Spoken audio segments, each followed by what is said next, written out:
Hi, buddy. Kyle, auth-kylausti-auth.com here at Breslin Center after Michigan State's 79-55 win over Minnesota.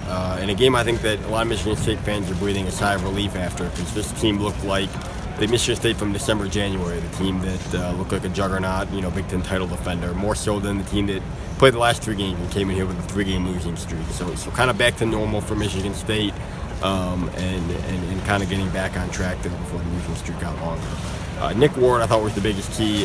Just starting the game, he just had this energy. You could see right from the start, he was very engaged. Ended up with 22 points, 9 rebounds, very active the whole game. Minnesota opted to not double team him, just single team him. So he was really able to operate well in the post, get low in the post, and get a lot of good easy baskets that way.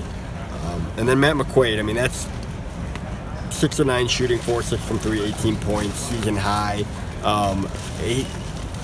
Michigan State needed more from him offensively. They had so much defensively. I think he had kind of slacked off a little on the offensive end.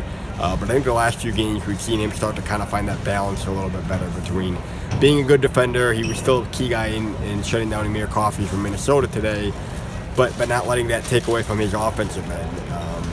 He hits 4 3-pointers today, and obviously not going to do that every game, but if he can start to give them double-digit points on more nights, that's going to take some of the onus off Cassius Winston and Nick Ward. If they're hitting more 3-pointers, I think that's going to spread defenses out a little bit more, and I think that's overall a very good sign for Michigan State.